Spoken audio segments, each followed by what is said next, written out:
We're live. We are? We're Gucci? We're in?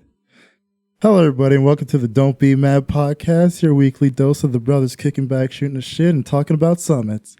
I'm your boy, Matthew, a.k.a. Lefty Lucky, and I'm joined here as always with... Jamali. And Jason, I'm back. He's back. He's feeling good. Right. It's funny. He's feeling better, and I'm feeling a bit down. I'm feeling a bit sick, you know. Throat's been itching. It's like the weather's changing, and it's fucking me over. That's how it always is, man. Yeah, it's the worst. I can't fucking stand it. In regards to that, how was your guys' week? How's the mental health? I'm good, man. Everything's good on my side. Yeah? Can't complain. Do anything special this week?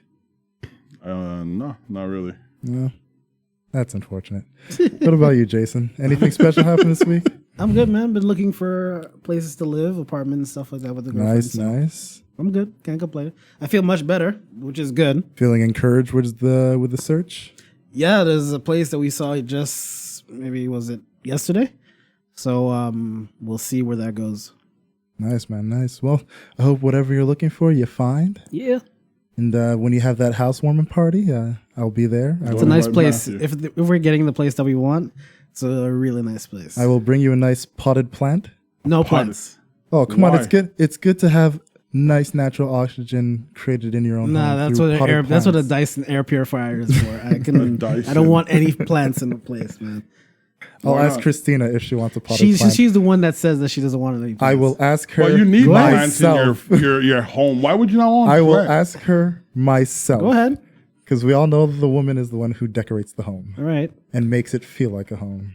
Okay. As for myself, as I said, I've been feeling a little bit sick, so working on that. I feel like whatever Jason had, he sent it through the ethos to me. Really? This asshole.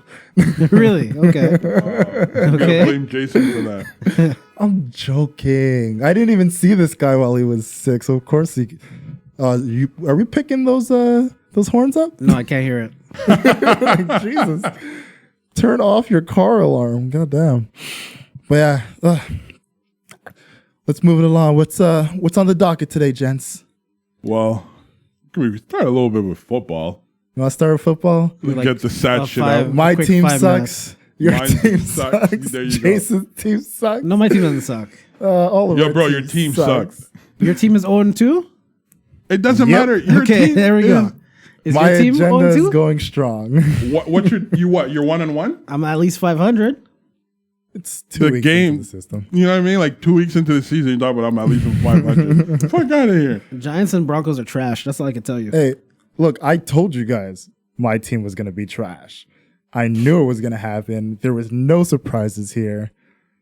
Anybody who thought we'd be different were just lying to themselves. So I'm not sitting here in a position of, oh my God, we're 0-2. It's more of a, I could have told you this was coming when we signed Joe Flacco, but hey, here we are, 0-2. Bro, it could have been worse. What's worse than 0-2 with 2 games in the season? Hey, you could have Eli Manning. Well, you guys aren't even going to be starting him next week, so... Thank God. You should have never started to begin with. What were they calling him? Danny Dimes? I don't know how a guy gets a nickname before he's actually done anything of worth, but whatever. Danny Dimes will be your starter. I'm not holding my breath. We'll see what happens next week. It should be an interesting game, though. Shift. Who are you guys playing? I don't know. I've given up on the Giants. I'm just holding on just out of courtesy. I can't cut my losses. You know, it's my team. But look, sometimes you just got to look at your team and know they aren't doing the right things for you. And like, not that you turn your back on them, but you just let them know these are the things that are going to happen because we know what's going to happen. And for that reason, I won't be shouting your praises. That's just how I'm looking at the Broncos this season because I know deep down what needs to be done, and I've already said it. What, fire John Elway finally? Hey, that's not going to happen. I've already said it. Should happen. Let's just see how this season goes. The worst thing that can happen is they turn it around. No, you're right. But I mean, college is not even... You can't even see if there's going to be good QBs coming out. Oh, no, this time around, like... It's too early. The teams that are pretty much slated to get it I mean, like, we're not in a full-blown tank mode. We actually think we're going to win. Miami's the only team that's essentially doing the dunk to get to us. So it's like, Yeah. unless we really just go out there and try to achieve and just really stink it up the whole season, I expect us to get at least it 2 or shouldn't be 3 hard. wins. So Shouldn't be hard. I think Tua's gonna throw. you never know, man. Tua's gonna throw that season for Alabama. He's gonna throw it. He No. doesn't want to end up on Miami. Like, I think no matter what Why not? I happens- mean, Miami's not a bad organization to play Look, for. the only way he won't end up on him is if he doesn't make himself eligible for the draft. Draft, Okay? pretty like, much, yeah. like he Or would if he literally, stinks. Or if he stinks. Finish his college career and be like, yeah, I'm just gonna chill for a He's bit. literally, unfortunately, going to be like the Zion Williams of the NFL. Well, look, is Jalen Hurts gonna be eligible after this one as well? Of course. Yeah. So I mean, look, it's and the way he's been playing right now, he's looking like a very viable option to go first for Miami if they decide to sway away from Tua. But I mean, it's pretty much those are the 2 options. If those 2 quarterbacks go in, it's a flip of the coin. And like, the way I see it, I look at what Elway's doing. He believes that Flacco will do something. He believes that Vic Fangio will do something, and I'm just sitting here like, you know what? If that's how you feel, bud, that's how you feel. Could you blame him, though? He's optimistic. Yeah, he's been optimistic about all the wrong guys. That's the problem. We've been optimistic about the same guy for the past 4 seasons. Could be a lot worse. This dude, you know his record is at 500 right now, right? Who? Eli's. His Perfect personal time to put him on the bench. his You did. perfect record. Nah. I mean, he Eli did. is- You know, he served his time and he gave us 2 championships, and we're grateful. But you know, sometimes you got to cut your losses. And you know what? That's exactly how I feel about Elway. He gave us 2 championships as a player, 1 as a manager. Sometimes you got to cut your losses. Leave on a high note. You did what you came here to do in both positions. Right into the sunset, my friend. Nah. Just resign. We don't have to fire you. Just put in your resignation. Say you've done what you can, but you got to move on. Be like an advisor To what? To the Broncos? to somebody else, not to us. I'm done with him. Just go away. That's what I want. I feel like the organization it needs a fresh look. It needs a top to bottom shakeup. You know, especially with the passing of Pat Bowlen, I just feel like during that time when he was sick and there was a lot of uncertainty about what the future of this team would be, knowing that you got to work from the top down, having Elway there, it's like the nostalgia of who he was and what he represents and him just being that Broncos guy. You're kind of jaded. And I don't like that feeling of we're trusting him because of the history. I trust him because of the knowledge. And I just don't feel like that's what he's given us. Oh man. But like I've spoken about this already. You know where my stance is. Let this season progress as it progresses. Broncos trash, Giants trash. Okay, That's all Chargers. it is. Thanks for throwing another pick in the 4th on a potential game-winning drive. Goddamn, Phillip Rivers. I'm sorry, Philip Rivers has to do everything. On brand. Do is everything. everything. What did he do? He should have given Eckler the ball more. That's what they should have done. Yeah. Because he was having an outstanding game. He did nothing. The less the ball was in Rivers' hands, the better you guys did. Unfortunately, you put it in his hands Hey, when we're it mattered the most. We're 500. That's all that counts. We're 500. Bro, this is probably the only time in the season you're going to be 500. The Browns are 500. the first time since when? Hey, Oh. the Browns I are want everyone 500. to. I just want to know since So if when. this is And they the won. bar, They won by 20 points. they had a Against- great game against last who? night. It doesn't matter. I want to know who they played. Bro, you against. guys struggled against fucking Wait. the Lions. You guys, they won against The Jets. Jets with a backup quarterback. Who the backup quarterback broke his leg. Guys, Jason, I'm just saying. the Lions, The Lions. You know what I mean? Like Matthew The Stafford. Jets. the historically bad Detroit Lions. Okay, Yeah. like don't shout out your team for doing it against many times did he get losing against the sacked? Lions, Wait, the but then putting them historically- down because they won against the Jets. The historically bad Detroit Lions. Detroit Lions. Yeah, Detroit's been bad for a long time. You're right. But the Browns lost their franchise because they were bad.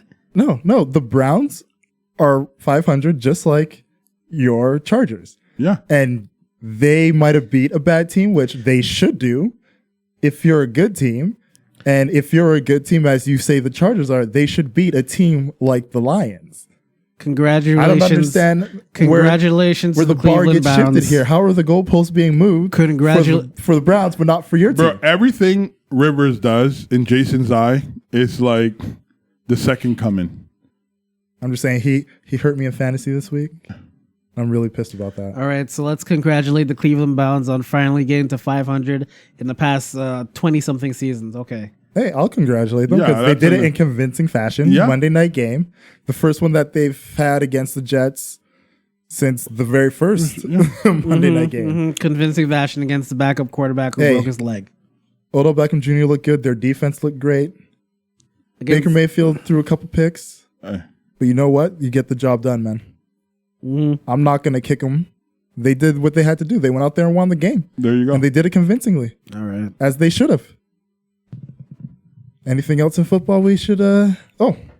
Antonio Brown got a nice little touchdown there, 57 yards. I don't care about that guy, bro. Hey, he did it. Really?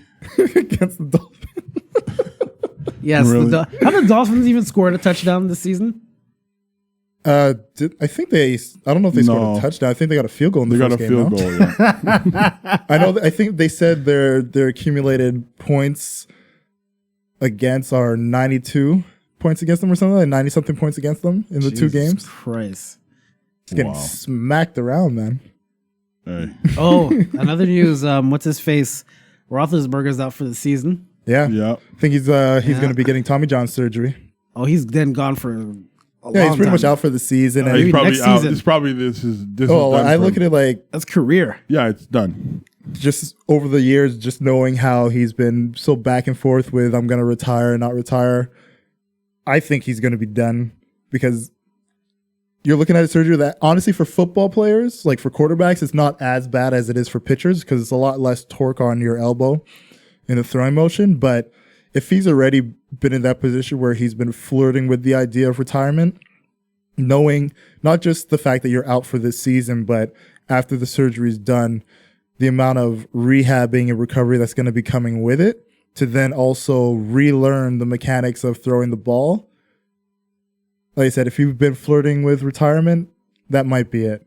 Yeah, for You need sure. to let go. It's over. Yeah. And look, if Mason Rudolph goes out there and just does what he has to do, he doesn't have to be better than Roethlisberger. He doesn't have to be like 90%. No, as long as But like manage the games. Let's say next week he goes out there and wins.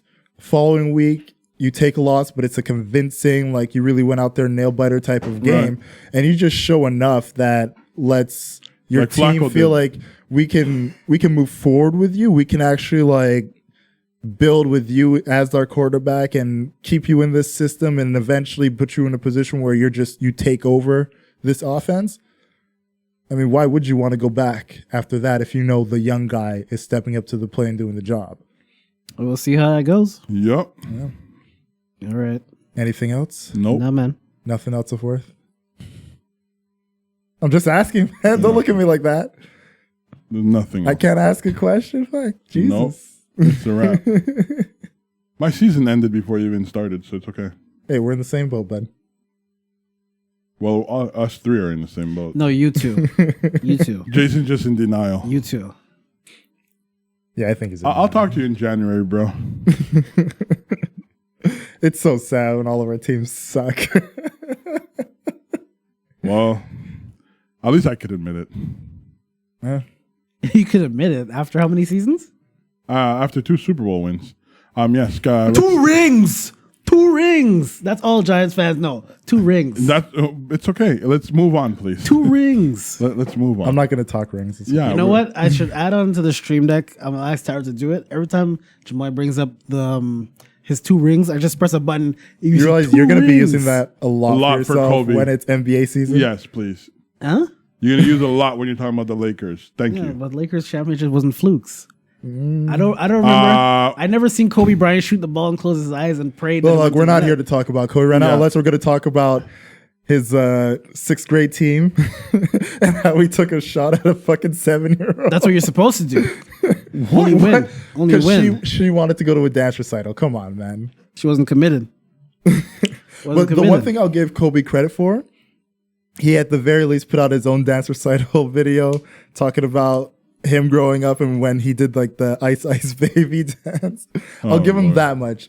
So at least he has a sense of humor in it all and understands the ways he went a bit too far. But I don't think taking a pot shot at a 7-year-old is a cool thing to do. No.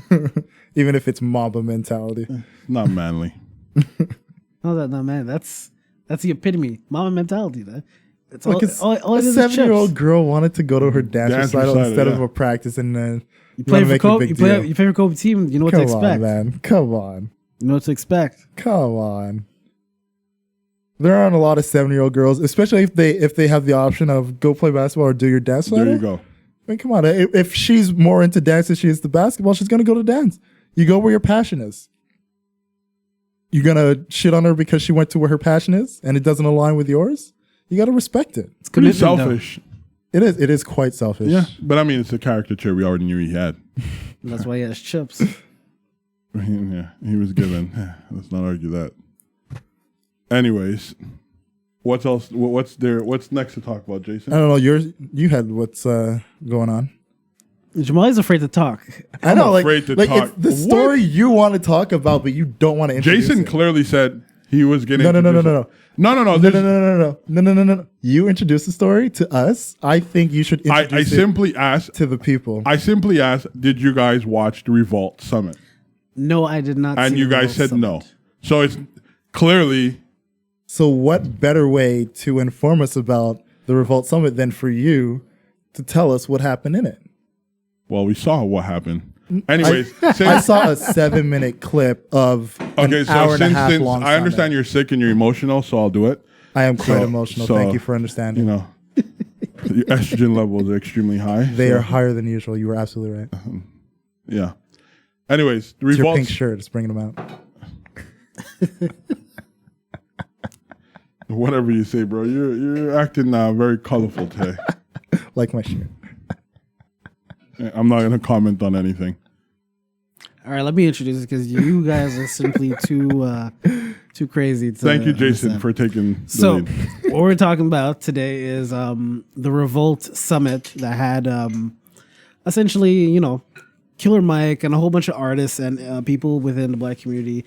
Something that Diddy started to kind of get essentially Black people informed on what they can do to change the situation and not necessarily vote for people who you think is the best. No, vote for what you want, and you go to these people for what you want, and if they don't give it to you, then you kind of like fuck them up.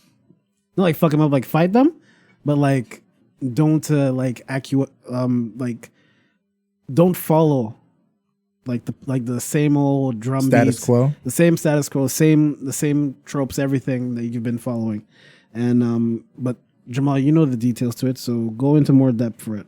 Well, I mean, essentially what it was is a panel, like you said, few celebrities. I mean, you had T.I., Killer Mike, you had Candace Owen, you had a representative of a Black Coalition movement, Tamika Mallory, a big community activist in New York City, and you had forgot her name now, but she's actually one of the members on the Trump committee or something. Forgot her name. Who, Candace Owen? Huh? Candace Owen? No, Or it wasn't someone Candace Owens. No. And so essentially, the point of the conversation was to start a dialogue as the U.S. is gearing up this whole political run, to get people who are eligible to vote, young voters, first-time voters, or just young in general within the Black community, to understand the concept of politics, not to just be like, well, I'm not a Republican, so I'm just going to vote for Democrats because I'm not a Republican, rather than get informed and see which candidate is going to be best representative of values or changes that you're looking for. And so, the conversation, obviously, with any other conversation, you have people who stands on both sides of the spectrum. Essentially what it boils down to was, it's not about right or wrong in the sense of like, okay, well, if you're a Republican, then you're pro-white, white supremacy, values and all of that. Or if you're a Democrat, you're a liberal and all of that, because sometimes that's not the case.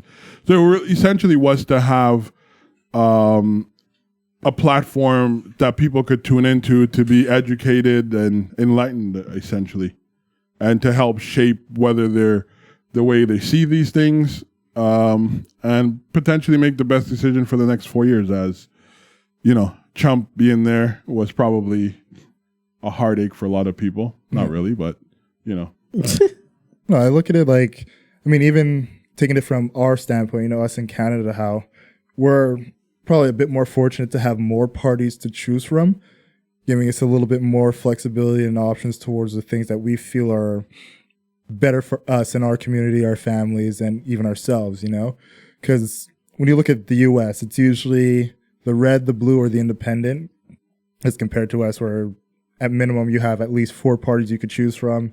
Although now lately you're seeing a few more parties come out, like the People's Party of Canada and various other new independent ones that are becoming a bit more recognizable and noticeable. And one of the biggest things we always talk about when election time comes around, it's understanding the importance of voting for your elected officials within your community. Whether it's like your city mayors or your municipality leaders, those are usually the most important ones to do because they have the most direct effect on your life, on your living situation, and so on and so forth. So interpreting from what you were saying, I'm assuming this summit is also talking about the importance of that and how literally looking directly within your community and not just at the federal level to make the changes that are necessary for you, whether it's your mayor, whether it's your senators, et cetera, to affect the change that you need that's positive for yourself, your family, and your community. Well, essentially, Killer Mike was saying that, you want to start at the people closest to you. It's not realistic that, somebody who's going to govern a country is going to, be able to affect change in one particular area, right? So it was like, it starts at the municipality levels, making sure that you choose the right representative for you and for what's good for the community as a whole. But it was interesting because we had this conversation. Of this conversation came the idea as to why do we always have athletes or artists, entertainers be part of these discussions rather than having people who are more political inclination to actually whether curate or contribute to the conversation. So, Jason had a particular point of view. I'll let him share it. Well, I was of the mindset that these people, I did say they were not credible in bringing that information to the masses. What I'm saying is, credible is a strong word. I could say they're not the people that should be giving that information. I'm the type of person that if, like an entertainer like Killer Mike, people are going to know Killer Mike mainly for rap. Not anything. We all know right today, especially, he's an activist. He talks a lot about politics, and he's very involved in the community in that way. But for the large part of his career, we know Killer Mike the rapper. He's still called Killer Mike. That's what it is. So my issue was that I have two issues. Killer Mike shouldn't be the person bringing this information to the forefront, and this was on Revolt TV. And Revolt TV, anyone knows that it's Diddy's network. It's Diddy's network. And my thing is that it's that the person who should be saying these things should be Diddy. If not Diddy with his contacts in the business world and the world that he's in, should be bringing in the people with the actual knowledge who's there in that realm to bring this information. I'm not saying that Killer Mike is not credible. What I'm saying is Killer Mike is probably, when you're trying to get that source of information, how seriously are you going to take Killer Mike as opposed to a Mark Lamont Hill or Michael Eric Dyson? And we talked why maybe not. They could have been there. Who knows? But I would rather get information from them than Killer Mike. I think it's more credible and it's more serious, and it comes off like, okay, I'm doing this seriously. And the other issue that I had was with Diddy is like, Diddy's a person that steals and profits. Yeah, I'm sorry, he profits off other people. And like you said, if he couldn't bring other people due to like network restrictions because he was with Revolt and other people are from BT, whatever, it's like, then don't do it on your network. Don't profit off of it. Do it in an open forum. Do it like in a big town hall. Do it in a stadium. Do it anywhere. You have the funds, the means to do all this stuff. Why aren't you doing it? But in a way, you can't ask people to change their behavior, and you're taking money from them because of the bad behavior. That's how I see it. No, I mean, is that all you want to say? Or Yeah, go ahead. I mean, I had a different perspective on it, though I do understand where you're coming from. I do believe the conversation needs to start somewhere. I think you being a 30-plus-year-old male, you've lived long enough, and you've also been, not only are you that old, but you're also educated on a level most people are not. Let's be honest, right? So your perspective on what you would deem credible or a reliable source or an influential person is obviously different. And so that's where my problem, well, not my problem, but that's where my views on what you're saying changes, because though I agree with you, we have to realize who the target audience that they were trying to attract. They're trying to attract the 18-year-old urban cultured individual, most likely, can't afford to go to post-secondary education levels, or whether they could afford, they may have limited access to information. So that's where I feel like a guy like Killer Mike, a guy like T.I., Tamika Mallory, these are people who are relatable to some of these people. They come from the same upbringing. A lot of times,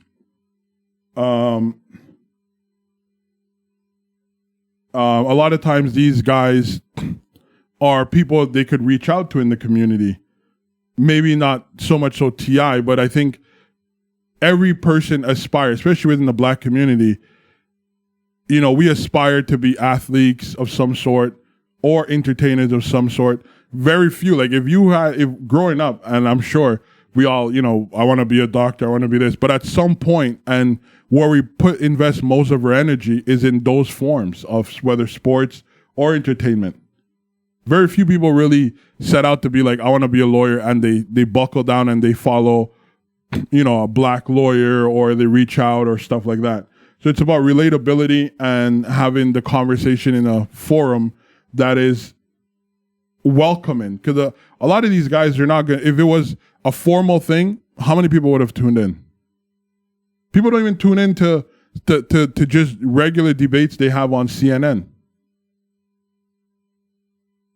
Yeah, no, I feel like it's one of those things where it's like, kind of like a catch-22 where, for us as the older audience, we do want to see more of those, fully established multimillionaires, billionaires giving these conversations and necessarily steering that conversation forward, because we know they fully understand the ins and outs of how to get from point A to point B. And it is, as you said as well, Jamal, where it's like if the target audience is a bit younger, you want to get representatives that can relay that message to them in a way that they understand it and they find it relatable. So I think the best way to come across that is to actually have that healthy balance of having both. Right. The one place where I could see Jason having his qualms with it is the fact that you really just had a majority panel of entertainers. Right. It's like you can really just pinpoint where you heard this person and what their importance was to your life in that moment outside of what they're really talking about. And from there, it's very easy to pick a side of if you feel they're credible or not. Whereas if you had Killer Mike, T.I., Candace Owen, like you can still have that mix of people, but you also mix them in with other Democrats and Republicans who are business owners, business minded, whether they're Black or you mix the races, doesn't really matter. But obviously it was more of a Black summit. So you get Black Republicans, you get Black Democrats, get Black independents to come in with these entertainers and have that conversation. I can see where Jason's point would have hit home a bit harder, because now you have those people that can bring in the young people, but then Right. you also have those people that will resonate with people our age, Right. who will see it and be like, all right, you're seeing someone like Kirill and Mike, who we know has a long history of investing black, building black, and putting back Banking into black, black. yeah. And then you have these business mind millionaires, billionaires who are Republican, Democrat, Right. who are showing different type of investments you can do that are black that will help in your community, whether you're doing it from the party side of the left or the right or in between, doesn't matter, but you get these shining examples and you have them be a part of that conversation as well. So, I mean, you both have valid points in the way you view it. It's just bringing those two together and understanding how you can get to a bigger mass audience and resonate with them without having that stigma of, oh, these are just entertainers once again telling us what to do, you know? Right. And I mean, I think the perspective would also, I think more so than who they are, I think in any case, even yourself, myself, Jason, anybody who you take advice from, there has to be a sense of relatability. Yeah. The fact that, you know, most of these kids are looking at it like Killer Mike grew up in a community similar to me, or T.I. have the similar upbringing or was exposed to the same thing. Like, it's something that is going to resonate with people. You know, in a lot of communities, you have great aspirations and you actually work towards your aspiration and accomplish it. They call you a sellout. They call you all sorts of names that may not be encouraging, right? They don't glorify the bookworm, right? We glorify the person who was out doing what any normal, quote unquote, normal teenager or kid was doing. Well, Secondly, I look at this whole thing as a food system, right? You don't give baby hard food. You got to give them food that is digestible within their system. And eventually you introduce them to other things. And I think that's what we need to look at, is that some of these guys have no political knowledge. They don't understand the political jargon. Their vernacular may not be as advanced as, let's say, a Mark Lamont Hill, Michael Eric Dyson. They may get confused and they'd be like, yo, I'm not one of these school type of person. This is not a spectrum for me. But when you bring people that they could relate to, they're more inclined to listen and absorb the information. And eventually it caused them to be so engaging that they will eventually be able to receive, information from a Mark Lamont Hill, Angela Rye type of character. So that's why I'm saying, personally, I agree with you.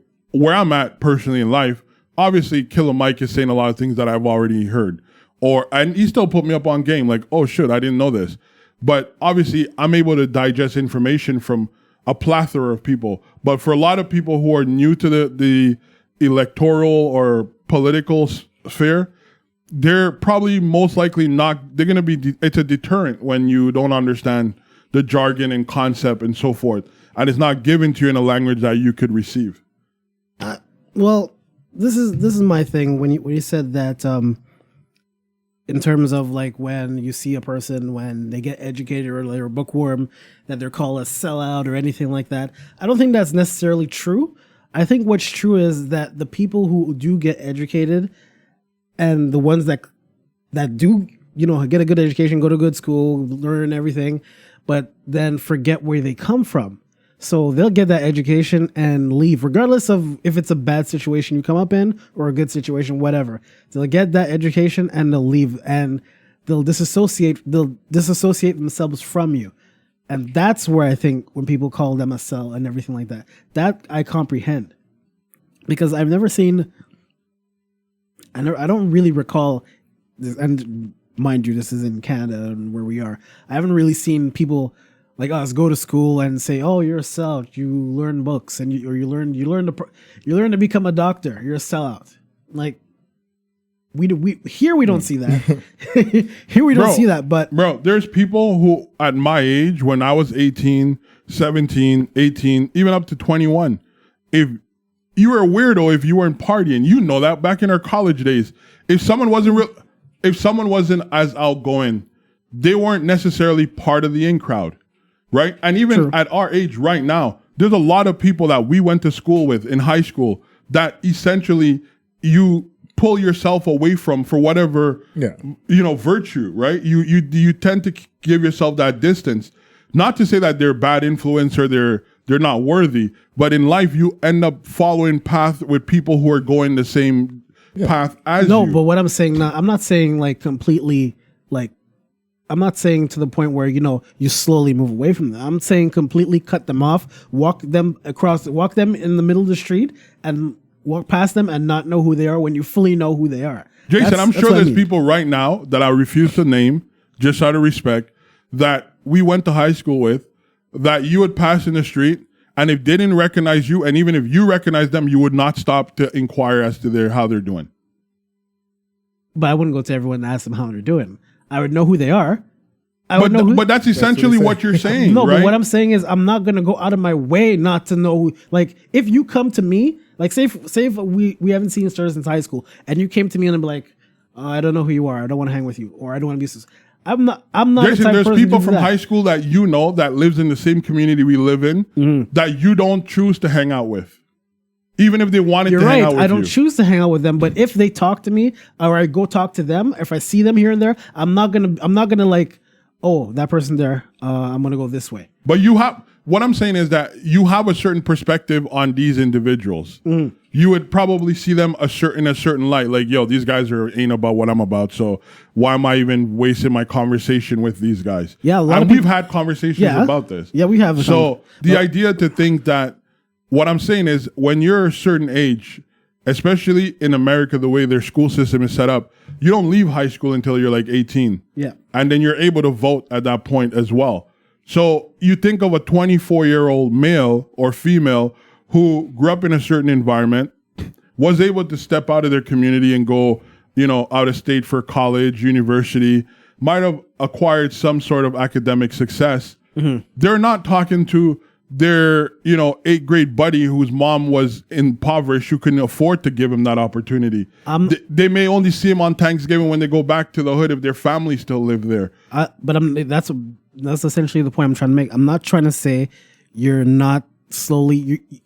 Anyone in life you grow distant to, regardless of whatever situation you're in or anything like that. It's a natural thing. Right. I'm talking about the point where there are some people who would go this way and then pretend that you never existed. That's what I'm talking about.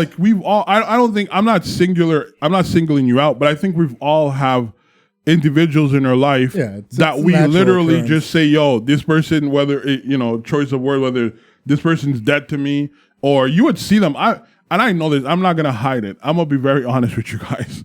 There's people I cross that we went to college with. And if they don't say something to me, I don't say nothing to them. And that happened on numerous occasions. And I don't think I looked much different. They don't look different because I clearly knew who they were. So the idea to think that we don't have a way of selecting who we choose to stay in contact with or build rapport, or even if it's on an amicable level, it exists. We select who we want to be around. The people that you don't see that you don't pass or talk to, do you think that they will call you a sellout? If I was to be successful and move on, potentially yes. Move on in what case? Not talk to them at all? Not associate with them at all? Okay, so there's if that person came to you and talked to you and say, "Hey, Jamali, how you doing? I see your recent success." Would you A, acknowledge them, or B, just like, get this person away from me? I don't know you. Yeah, I was about to say, like, the conversations you're having as far as like selling out, and then like just the separation of old friendships and connections, it's a bit different, because selling out is essentially turning your back. You on have somebody. your group, you have your circle that once you get to a level above them, you completely disregard them and disassociate yourself But from that them. is a form of it. Whereas the way you guys were speaking, as far as, you basically lose connection with somebody. No, that's not what I'm talking about. No, I'm just saying, like, just for the people at home, because this conversation was kind of veering away from what a sellout is. Okay. Because you guys were talking about, like, people you may have known in the past who Right. if you cross them or you cross paths in the street with them, acknowledgement of them, which wasn't really a part of like the original. But that's exactly. But that is a sellout move. The point is not no, losing. it's not a sellout move. Let me I can tell you. Okay, no, so because what let I'm me saying expand on what I was. If you're like a sellout move is essentially you just getting a step above, or you getting to a place where you think you're better than. Whereas a situation where you lose contact, you lose connection with someone, and you cross paths and don't acknowledge each other, that's what I want to clarify. That's not necessarily selling out. That's just. And that's what I want to clarify. You lose connection with someone. And that's what I want to clarify. Yeah. What I'm saying is there's people in all of our lives that we feel that we've outgrown. Yeah. And that we no longer we choose to disassociate or choose not to have any connection with. That's what I'm talking about. I'm not talking about some lost connection. I'm talking about a willful choice to remove yourself from that circle. Yeah. That is what exactly you think you're better than somebody.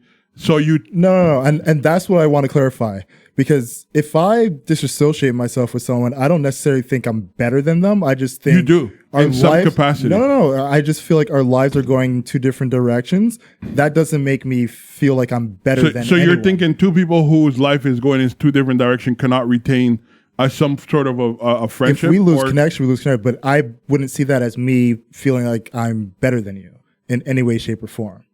Well, the fact that you. What I'm saying is the fact that you're able to say, okay, they're really, how to put it, they're going left, I'm going right. Therefore, you're not going where I want to go because you think obviously your choices are right choices for you. Yeah. They're therefore no longer on that path is a form of being selective and saying. Well, no, exactly. I'm being selective, but I'm not saying I'm better than that person. In no way, shape, or form am I saying I'm better than that person. Let's say, somebody, like I decide I'm going career, like I'm fully going career path. Like I see like the next steps I'm going to take are leading me this way. Whereas somebody decides, they're going family and they want to build a family. They want to have children. They want to get married. All right, I'm going career. You're going family. I'm not looking at this person going family and thinking I'm better than because I chose career. No, that you're using the word better than, and that's not also a sellout. A sellout is also a person who feel like they're at a point where this person or association with these type of environment or whatever is going to hinder their progression. That's what a sellout is, essentially. It's not necessarily looking back and be like, oh, I'm better than, homeboy in the corner. It's just saying that if I was to associate myself with these people who have known my whole life or a community that I've known my whole life is going to hinder my forward progression and where I'm trying to get to. That's what I look at as a sellout. That makes sense. I understand. Yeah, now I understand what you mean. I'm just saying, like so there's people. Me, it wouldn't never be that way. But I'm saying it's like, let's say you're choosing career, right? Or you choose a rightful path, and you might have one of your best boys that you grew up with that decide to sell dope, and you still live in the same community, and you probably cross him a few times, but you would choose not to acknowledge because you don't want to be associated with what he's doing, because you assume what he's doing is not good, is not on your level of living, which is the same form of saying, hey, I'm not better than you, but I'm better than the lifestyle that you're leading, and I don't want to be affiliated with it. I wouldn't say. That's the thing. I still wouldn't even use the words "I'm better than the lifestyle." It's like if he's selling dope and I decide to go away from it, it's because I feel like what he's doing isn't good for my life. But that's the whole point. I'm not using better than. I wouldn't look at him and be like, "I'm better than you" because I'm doing this. I'm not better than is not I don't want it to be like a sort of a blanket statement to say that of a level, right? Because I'm just saying in terms of. I think the thing is, especially when you're talking about going different paths. It's like the choices we make, it brings us different directions. It doesn't mean that now I'm looking at you as if it's levels. Like sometimes people make choices because that's what they needed to do in their life out of whether it's desperation or it's just the options that were put in front of them. That person who's selling dope probably didn't have the same options that I did. Right. I'm not looking at them like I'm better than them or I'm in a better position than them because my options led me to career without doing anything illegal. You know what I mean? But that's a perspective, and I can respect that. But what I'm saying is, I'm not gonna lie. I look at it in that perspective that if I'm trying to be someone who's, let's say, professional, there is a mindset that you do a sort of not elitist mindset, but there is a mindset that you feel like this person is really not on your wavelength, put it that way. Yeah. So therefore you have to create a separation. Yeah. So wavelength. And you know, there's nothing wrong with creating separations depending on where you are positioned in your life. But there is a problem because based on the example you give, right? If you said you were able to go professional based on the opportunity that was afforded to you, based on whether family, circumstantial, but person B was not afforded those things, that's a problem that you essentially, as opposed to us reaching back and saying, you know what, this person probably was exposed to this because that's what, I don't know, maybe family, extended members of their family exposed them to, and this is what they feel like that's what they're going to amount to. Maybe I should reach back and grab them and say, listen, no, man, like, let me show you something else. That's what the problem is in our community. Like, we do have this mindset, and it's not like, and people hate when you use better than or an elitist mindset, but the concept of not reaching back and saying, oh, this person's a drug dealer and I'm trying to go professional. I don't have a problem with him. I don't think I'm better than him, but my life has afforded me these opportunities and I don't want associating with this person to hinder me having those opportunities. That's essentially a better than mindset. Well, like I told you before, I'm the mindset that it's not necessary because I can acknowledge people who I've parted ways with or anything like that. People I don't talk to, people I don't hang out with as I used to as much. It's not necessarily to say that, oh, I'm a sellout because I don't want to do what they're doing. I'll be like, no, just they're doing something different. I want to do something different. Yeah. But I'm not going to be to the point where if they say hi to me in the streets, I'm going to be like, no, I don't know who this person is. And people say, oh, we grew up together. Like, okay, that was back then. I don't want to talk to you. No, I'm not. That's what I mean. There's people who necessarily, what I mean, for me, my personal definition of what a sellout is that people who make the effort to not associate with you, to like not remember where you come from. It's like as much as either you want to forget the past or whatnot, it happened. It's there. It's whatever the case is. And whoever shaped you in getting that, regardless it could be from when you were kids, when you used to hang out in the park, school, whatever. They're still there. I would never, like, if there's someone before I went to school with college and they said, hey, Jason, how are you doing? And they're like a bum. I'm not going to be like, no. I'm not gonna. I'm going to talk to you. Yeah, I'm if not I gonna be know an who asshole. you are, okay, but I'm gonna acknowledge your presence. Okay, so let me ask you a question. Yeah, you're in a group of your professional peers. correct. This person is on the street begging for money. Yeah, You're going for lunch. yeah, Would you bring them into the restaurant and buy them a meal? yeah. Because I'm a human being. Yeah, if I know them, I'm a human being.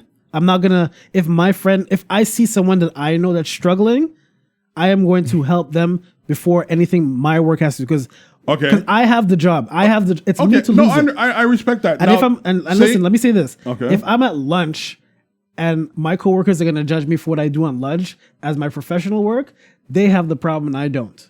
That's and I agree, what it is. and I'm glad you could see that perspective. But there's a lot of people who don't do that. Then they're the ones who are the fucked up ones. They're the fucked up people. If I see somebody that I know and I'm in a position where I can be of help to them, even if it's the smallest gesture of just like buying them a bite to eat, I mean, you should do that. You'll be surprised of how much people wouldn't do that. No, and I'm not saying that people wouldn't do it, but I'm just saying, like, if you're in that position where you could do it, you should do it. You know, especially if it's somebody you know. And this is like kind of going back to the whole conversation what I was saying with the whole Diddy thing, and my thing is that there are people. Well, I could say I wouldn't say Stephen A. Smith, because Stephen A. Smith is very on the fence on a lot of things. He's never really, like, steady on one thing. But there are some people who would just be like, you know what? I forget my childhood, forget who raised me, forget all that stuff. Chris Carter is one of them. I think Chris Carter is a sellout. This dude went on TV and said his mom was wrong. You know what? I'm sorry, but you know what? Even with that, you go on TV and say that your mom is wrong. But even that's when a problem. that happened, I know he got a lot of flack for that. But That's at the a problem. same time, I look at it as we don't know what was going on in that home for him to feel that way. No, but that's the thing. We knew what was going on. This dude was a drug addict and shit and that. And his mom worked so much job for him to have a Hall of Fame career. And this dude goes on TV to say His mom didn't work for him to have a Hall of Fame career. Let's cut that out. And like I said, we know based on what we're told, but even everything we've been told, we don't know full story. All I'm saying so is, for him to look at his past and say, yeah, there were things she did incredibly right, and there were also things she did incredibly wrong. That's his right to say based on the way he feels and his experiences, his upbringing. Yeah, and like I can't tell him what he experienced in his childhood growing up that led him to where he is today. He can't criticize. Even in my life, there's things I can look back on and be like, you know what, this was great, and this shit was done wrong. Wrong. Like it's you're very saying simple. that everything done in your life was done right.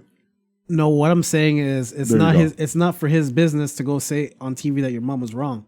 But it's his life. He's allowed to speak truthfully. It's fully and his honest. place to speak on his life and his experiences and say if he felt his experience were correct or not. Like that's literally his position. I'm just saying I wouldn't go on TV and say my mom is wrong. I would say yes, there are questionable things, but look at where I am today as compared where I could have been. Yeah, but you know what? You would be fully in the right to make that statement publicly. But I also think that's a messed up statement because I also think that that's where wrongness is being you're covering up things that could potentially help someone else ahead of you. Like right now, him saying that could have helped 5 families mend in their differences and say, you know what, if he could say his mom did him wrong, but he did look out for his mother. My mom did me wrong. I should have a relationship with my mother.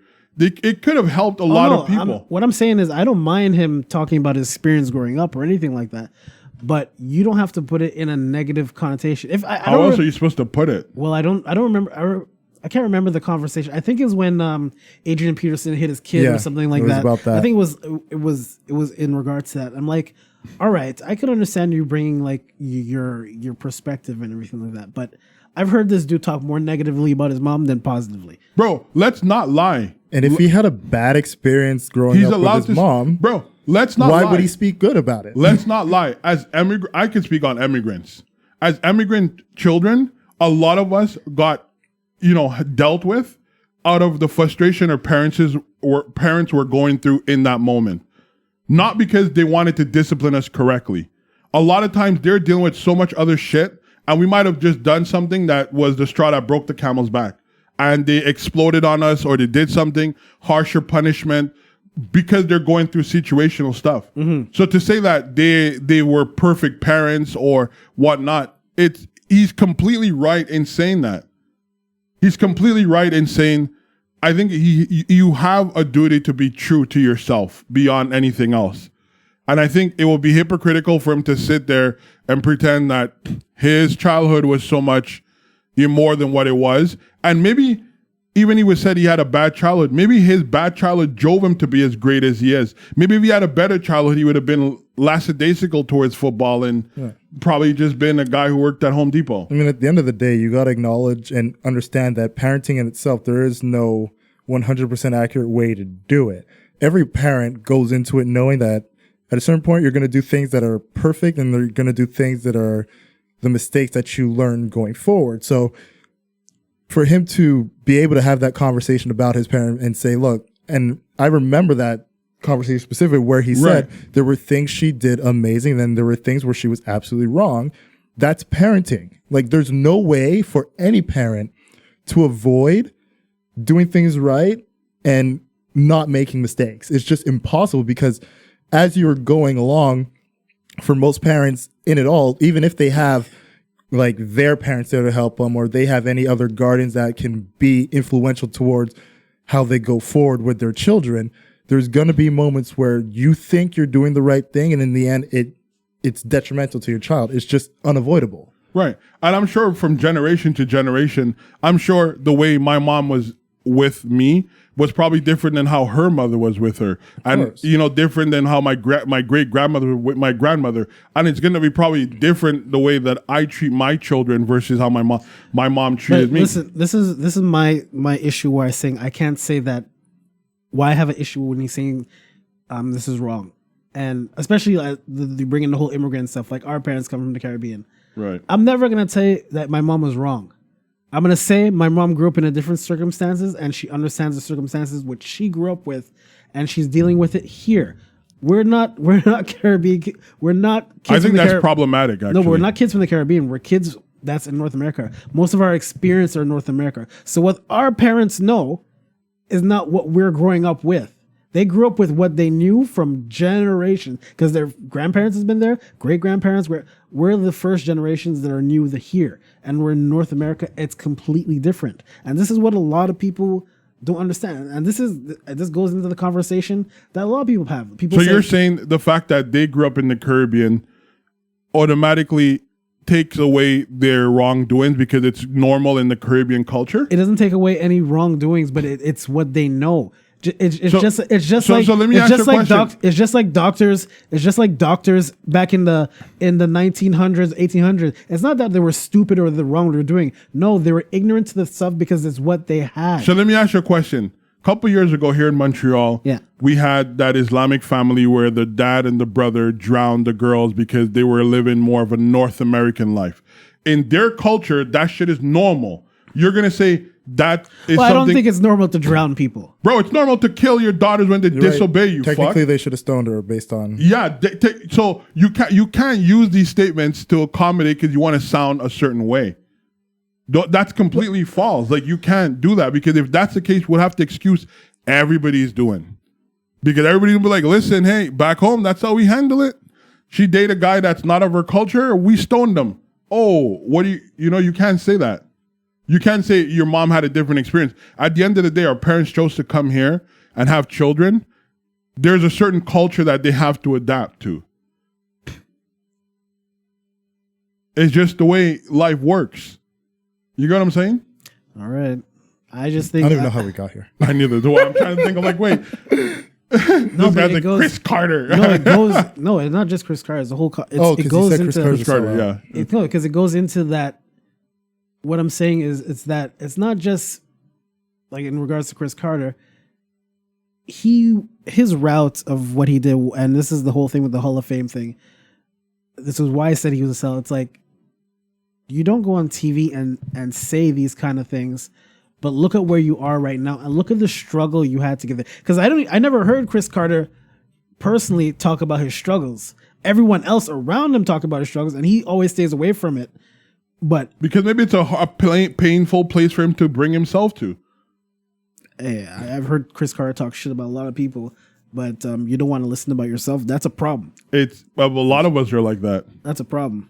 That's human nature, bro.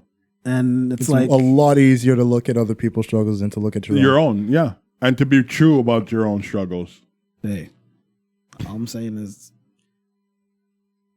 The case in point is, what I'm saying is, the idea that, people in our community, the black community, we do get rich and switch, bro.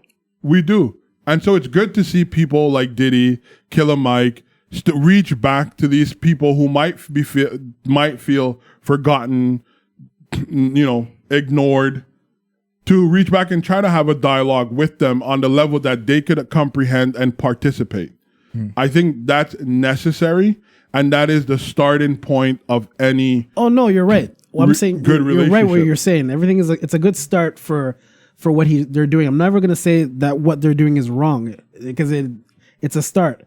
But like I said, you need the people who are in those.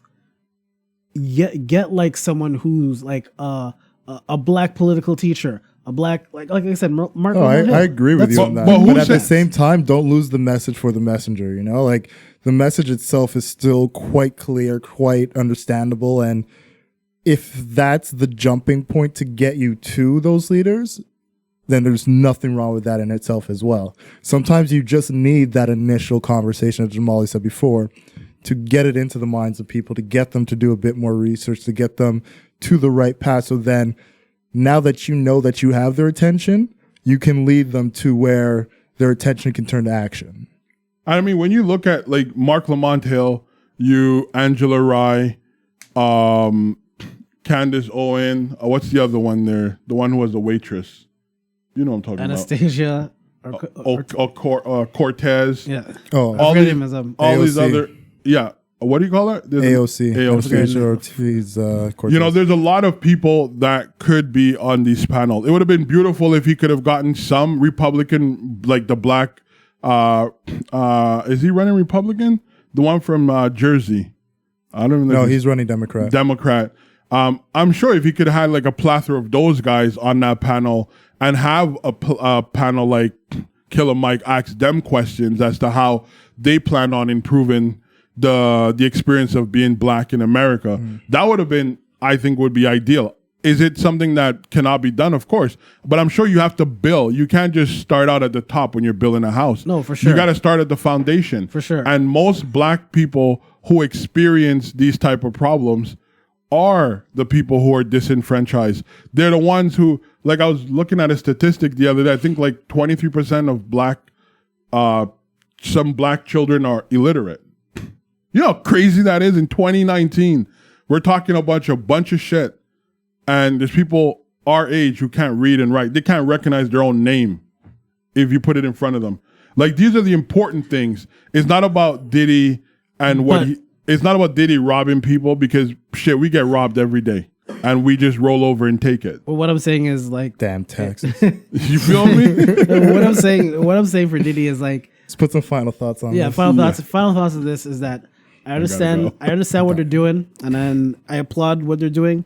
I just think the platform and the person doing it, think whatever you want. I don't trust Diddy regardless. The platform, especially Revolt, like you want to televise it on your own platform, but then right after the summit, I don't want to see a mumble rapper. I don't want to see ignorance spouted. But that's hypocritical for you to say, because if that's the case, then you should not want to listen to Mark Lamont Hill, because he's on BT, and as soon as his program's done, they're putting on a rap. That's program. a problem too. So, but you're saying you would rather have him if he's having a discussion on BT and he's doing ratchet stuff. He'd be hosting Basketball Wives and I have no idea about all that. of these things. But that's my I don't point. think it's a problem. But I don't see a problem with it either. But if this is a problem you have with Diddy's network, this is also things that would be arguable with these other people. You do see Angela Rye on The Breakfast Club, on Brilliant Idiots, having conversations that are not political. She and Charlemagne actually has that's what is that? I know they have a podcast together. They have a podcast together. They're probably discussing things that are not political. So you can't take one aspect of somebody's life and then they do a lot blanket. of politics on that. Of course, that's a spectrum in which she specializes. Yeah. But at the same time, I'm sure they have conversation, or they're involved in things that are not necessarily politically charged. Like, they were at Essence, and she's there with Black Girl Rock, which is a very positive movement. So what I'm saying is you can't just say, okay, Diddy's one way and that's it. Like, there's people who do things that, hey. Look, not even the big white networks are one way. You can go and watch the news at 6, and then right after the news, you're going to get 2.5 Men. Like, That's kind of the Big Bang Theory. But that's the reality of it. I mean, it's just to judge based on the programming not being what you feel is fit for this one conversation and what comes after it. It's understanding that it's across the board. But I just look at it as, I see both your arguments. Yes, there should have been a bit more people in that either political power or business power that should have been at the summit as well. But at the same time, having those voices that were there that we knew could connect to the general populace that they were looking for, like that demographic of, let's say, the 15 to 35, 45 even, it's a stepping stone. Right. And sometimes you just need that first step. Sometimes you need that first conversation. Of course. And then once you see the success of that and how many people went to it, now you can probably get more prominent voices in those spaces, but you got to start somewhere. Somewhere, exactly. You got to, like, when you send those feelers out, whoever reaches out first and comes through and you can get that panel going, have the conversation, don't sit on it, like that's just how it is. So I don't think this is a one-off. I think this is going to be something that, especially with what Revolt has been doing in the last couple of years, as far as getting these type of minds together. I mean, to have someone like Candace Owens sit down beside someone like Killer Mike and T.I., who right off the bat they're going to have opposing theories and bump heads, but they have a conversation of, even if there's moments of it spiking up or down, the messages that each of them are saying are being received and being understood by this population of people who, as he said before, you're going to have people on the left, people on the right, and people in the middle, but have those conversations so that you can get to this space where it's not just about supporting the things we've done in the status quo, but getting to a place where we have one common goal that can lead us to the right direction. So, oh, most definitely. I think it's a good thing. Let's see what happens with it going forward, as I tend to like to do with things like this. And from the bit I saw, it seemed like it was going well. Anything else, guys? No, man. Oh, no. I think we did well. All right. So everybody in the live stream, thank you guys for tuning in and chiming in when you did. As for us, you know where you can reach us. If you're on the Facebook platform, click away from there. If not, you can hit us up on Instagram and Twitter. Don't be mad pod. And you can also message Jamali because he's always on his phone. No, thank you. We'll be back next week. Thank you guys for tuning in. Peace. Take care. We out. Love is love.